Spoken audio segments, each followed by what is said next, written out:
Guru Nation, welcome back to another episode. This is at least for YouTube. I don't know if it's going to be on the podcast. No, it won't be on the podcast because it's visual. You're going to have to watch and see what's going on here. We'll describe it as well, but it really helps to see the source document. And Monica's going to share screen, but it's about source documents. Monica gets asked this question all the time. I get asked this question all the time from YouTube, from LinkedIn. Hey, do some more like technical stuff about source docs. We love to be motivated. We love the interviews, but give us something like something tactical. So Monica's idea was to do a video on source documents like she teaches in the CRC Academy every single week. I watched 2 replays last night and it was great. Monica does a great job on that in that class.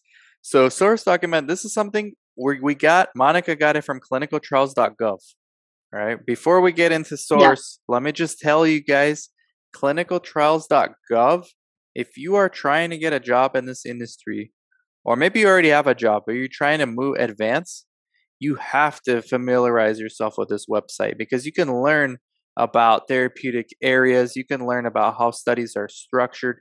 You can learn anything you want, any career, any therapeutic area. Literally anything you want is on clinicaltrials.gov. It's free data. Right now, we're going to show you a real study that's publicly available information from clinicaltrials.gov. Monica's going to share the screen. Thank you, Monica, for joining, and great topic idea as well. Yeah. Hi, everybody. So let's share this one. And while Monica shares, make sure you text me any questions, 949-415-6256. I will answer you, but you got to text me, okay? Don't call. Text, because I don't answer call if I don't know who it is. But if you text me and then you call me, then I know who you are. So 949-415-6256. I'm running out of stuff to say, Monica. You better have that screen get it ready to go. I think I'm gonna share with you the website. All right, share with me. Because, Monica's gonna put in the chat, and I'll share my screen. Yeah. Let's go, Guru Nation. You see, we're doing this live. I'm gonna tell you my number again. Okay, it's 949-415-6256. And if you're interested in the CRC Academy, it's www.thecrcacademy.com. So let me try to share my screen. Let's see if it works. Screen share, schedule of events. Here we go. Yeah, this is actually a protocol. So it's protocol. If you go, let's take people are gonna want the link. You guys need to work for it, okay? Yeah. Look, you got the title right here. Just search, find this study on your own. Your first step of clinicaltrials.gov, find this study. Exactly. So if we're going to be creating source documents, it's very, very, very important to read the whole protocol, right? To highlight the footnotes, to highlight the important details about it, because oftentimes some of the details are hidden somewhere in the protocol, and those details are very important when you're creating a source document, and obviously important that you know all this knowledge when you're running a study, right? So here's the protocol. And by the way, how long did it take you to find this? Like, not that long, right? Yeah, no, it took me less than 5 minutes. And there's hundreds of these on there. There's hundreds. So no, Dan, go a little bit up. In the table of content, in the second page, I think I saw it. No, a little bit down. Just the study schedule of events. Yeah, click on it. Page 40. Yeah. I never knew you could click on it. It goes right there. Okay. Yes. All right. So here you go. I would have scrolled down until page 40. Yeah. Right. That's why I mentioned it. Thank you. All right. So now here you have when you're creating a source document, obviously the schedule of events is a very good tool to create this, right? It's going to give you a lot of guidance. But like I say, you need to read the whole protocol. Now, if you want to have some tools to create or to make it easy for you to create a source document, you're going to be using the schedule of events. You can also use the inclusion and exclusion criteria. You can also use the EDC, because the EDC is going to give you also the information that the sponsor requires you to gather, the data that you need to gather in each visit. And also, oftentimes, I'm very important, the units in which they want us to capture some information. So let's say, for example, maybe in the EDC says that you need to capture the weight in kilograms rather than pounds, right? So if you didn't take a look of the EDC, maybe you don't know when you create your source documents, you put that you need to get the patient weight and you gather that in pounds. So then it's best to do it the right way, right? All right, so let's pretend we're going to create the screening visit source document. So that's this tab right here. Yeah. Can you make it a little bit bigger, Dan? I think so. Let's see. Yeah. So everybody can see it better. Okay. So if you see in the after the study period, it says screening. So that means everything on that line is gonna are all the assessments and the procedures that we need to complete for that visit. Yeah, everything with an X. Yeah, exactly. So if you see in the left-hand side, it has all the procedures that we have to complete during the whole visit. But it doesn't mean that every single procedure is going to be completed in each visit. Yeah, for example, skin biopsy here, you see on screening, it's not done. It's only done. It's not. Exactly. Baseline, month 3, month 6. But then we see that, for example, we're doing for this, one of the safety assessments is a skin examination for cancer. And if you see there, you see a little K, which means that specific assessment has a footnote. So that's a detail you must take a look. Let's see what K is. The footnotes are important, guys. It says this skin evaluation will be an assessment of a need for referral to dermatology for formal cancer evaluation and will be assessed alongside every physical exam. So you got to refer to a dermatologist for this. So you probably for this study you need a dermatologist on the 1572, most likely. Yeah. So that's one thing that you need to have in consideration when you're creating the source document. So let's say the first, obviously, when you're creating this source document for that specific visit, the first thing that you're going to be adding there is was the informed consent completed, right? Because it's the first assessment. And it's very important to know the date when it was signed, and also the version of the informed consent. Because as you might know, if the informed consent that you're using is an outdated, it's going to be a problem. So they want to make sure that you're using the most updated, approved, and stamped ICF by the IRB, right? Then it says eligibility, inclusion, and exclusion criteria. I'll add for the informed consent. Also, you should put process of consent. If who did it? Right. You need detail like a narrative. So that's usually like some lines you can write. Or you can do this. By the way, this applies to making e-source as well. It's no different. E-source, paper source, doesn't matter. All these things that Monica's saying have to go in. Oh, yeah. And obviously, Dan, thank you for that, Dan. Well, you need to remember that the process of informed consent involves giving the patient a signed copy of the document, right? So you might want to ask that question, put that as a question there too, so that way the coordinator won't forget, or you don't forget to give the patient a copy of the ICF. Oftentimes, in some states, you need to complete extra documentation, such as in California, that besides giving the patient the informed consent form, you also have to give the patient the California Bill of Rights. So if you add that on the source document, the study coordinator or yourself will remember also to complete that part. Then we have the next, and like Dan was saying, also who completed that, right? So staff who completed the task, or I don't know. Yeah, every entry point should have Yeah. Alcoa-C criteria, right? Attributable, legible, contemporaneous, original, accurate, complete. Look, we're giving you guys CRC Academy free lecture on YouTube right now. It's amazing. And then also it's important to mention that whoever that completed that specific task needs to be listed on the delegation of authority log delegated that specific task. If you're not that person, you should not be completing that. Okay. Because obviously I like it, Monica. And bonus points if you know in the comments what letter of Alcoa what we just said is. If you're the first person to get it right, I'll send you a book. All right, send you a book. I will send you one too. Monica will send you. So you get 2 books. Yeah. All right, there you go. Okay. All right.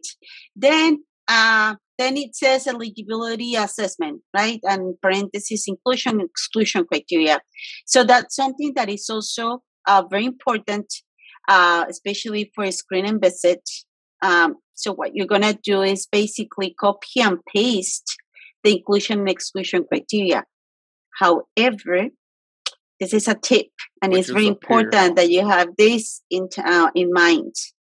Very important that the inclusion and exclusion criteria that you're copying and pasting on the on your source document is the most updated one, because you're not going to be putting the protocol version 1 if the protocol has 3 amendments and it's already on version 4, right? So you need to make sure that the inclusion and exclusion criteria that you're adding to the source document is the most updated one. Look at that. And then we tell you guys, like, studies are getting more complicated. Look, inclusion criteria is only like 8 points. Exclusion criteria is 22 points. So they're getting tough at this. Studies are getting more complex, guys. More data being collected and stricter IE criteria.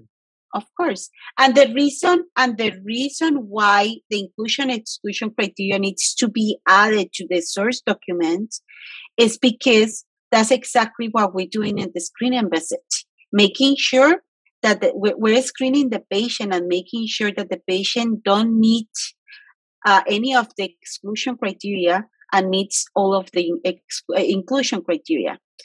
And remember that the exclusion criteria is not the opposite of the inclusion. It's actually for safety reasons, right? And the inclusion is all the characteristics that a subject or a patient needs to meet in order to participate in the study. There you go. So that's why far we're making the source. So make sure every point is on there. That's like for the screening, we're making screening. So make sure it's all on there and with the Alcoa-C. Yeah, so you're gonna add the inclusion exclusion criteria and then 2 columns, one that says yes or one that says meet, and then the other one that says no or omit, right? So that way the principal investigator and you know which criteria the patient have been meeting which of the inclusion criteria the patient meets and which one of the exclusion criteria the patient doesn't. So in the case, right, hopefully the patient qualifies. And then the next step in this, for this specific source document, then the demographics. So you're gonna also want to take a look on the protocol, what kind of demographics this protocol is requiring. So we're gonna take a look on the protocol. Usually it has a specific area where it describes the demographics. So do you want to take a look of that then? Yeah. So it says study population. Let's see. Study objectives. This is a Maybe pilot study. maybe let's take a look on the table of Yeah, content let's go on the if table it of says contents. Look at all this anything. stuff. You can train yourself on this for free, guys. Okay. Clinical efficacy. This is the first time I'm looking at this too. So informed consent, study population, Yeah. Or 29. yeah, maybe that's what it is. Or what's the demographics that they want to collect? Because sometimes they ask, for example, if the patient is from a specific um, community, or if they are because obviously they want to collect that information for diversity Yeah, purposes. yeah. Um, For that, uh, for those kind of things, the way I do it is I look at the EDC screenshot of what they put in that's the. actually great too for that. Yeah. Hmm. Yeah, that's what I would do for that because sometimes the protocol doesn't state what the demographic options are. Like this one doesn't. So Okay, you so in you that go for case, the then EDC. yeah, the ADC.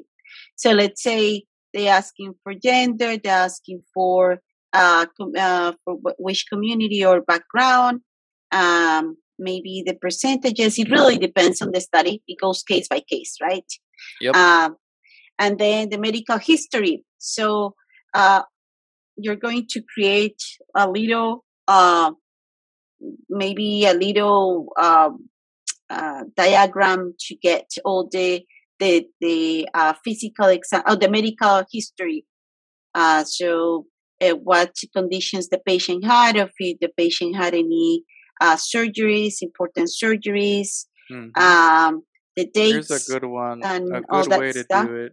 If you don't have one of these, your doctor office, if you work with a doctor office, should have one. But if not, you can Google it and find a medical history form. Look, first took me 2 seconds. So this is what look at Exactly. That's it.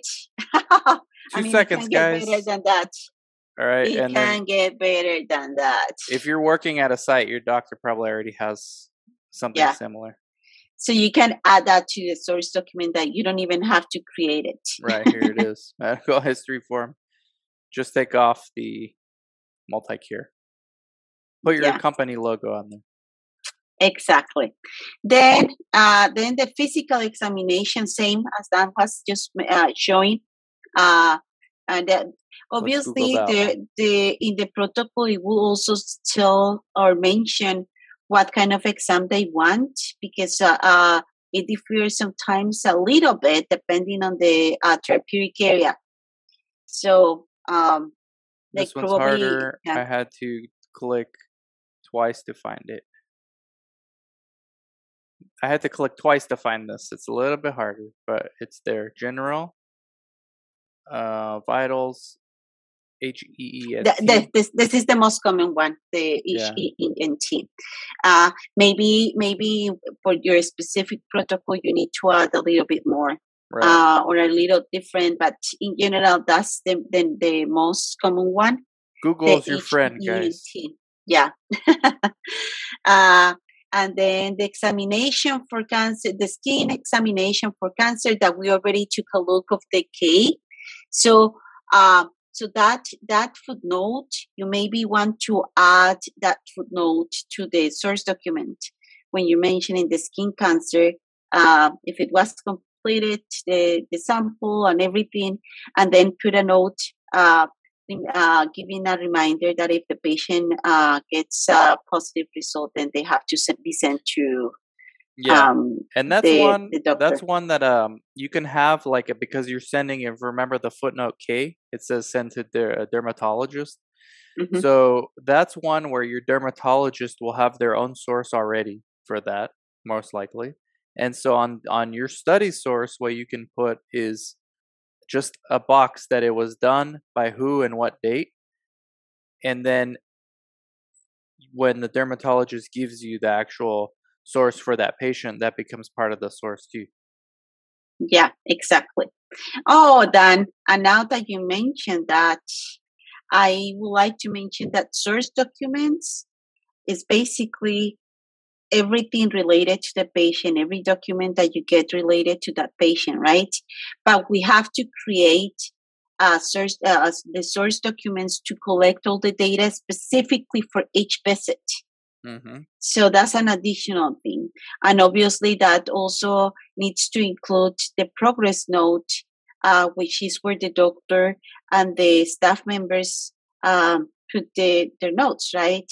Where when the monitor reads that, or whoever that is taking a look of this specific patient binder can't read and understand, because you're painting the picture of what happened during that visit. So then we see here that it needs to be complete the vital signs. With the vital signs, you also want to be very careful, because sometimes they require us to do like sitting, then in supination, and then standing, right? So we need to take a look of the protocol and see what the requirements are for the vital signs. So then maybe you will want to go on the table of content and see what it says about vital signs. Vital signs. I think it's probably low in the protocol. Study assessment, outcome assessments, schedule offense, safety assessments. Yeah, I think it's part of the safety assessments then.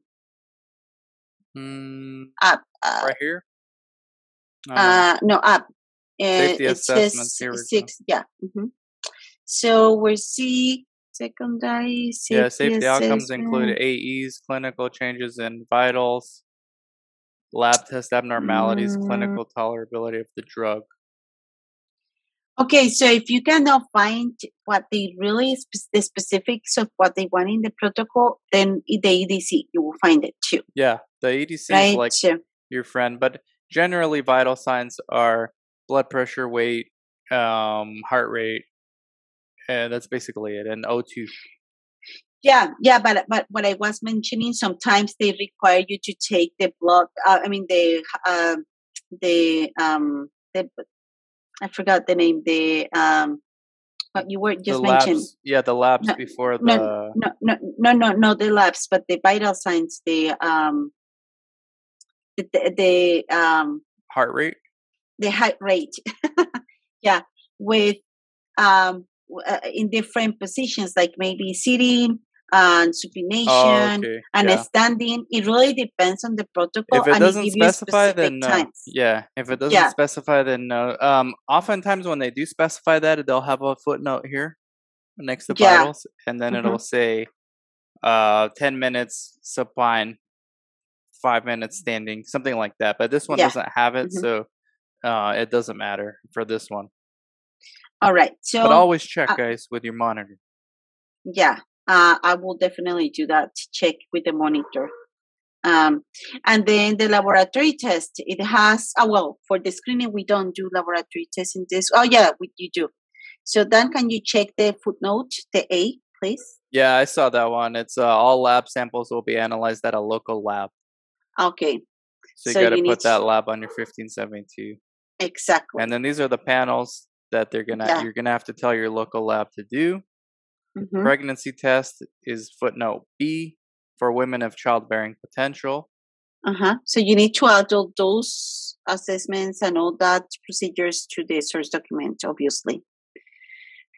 Then the cardiogram. The skin biopsy.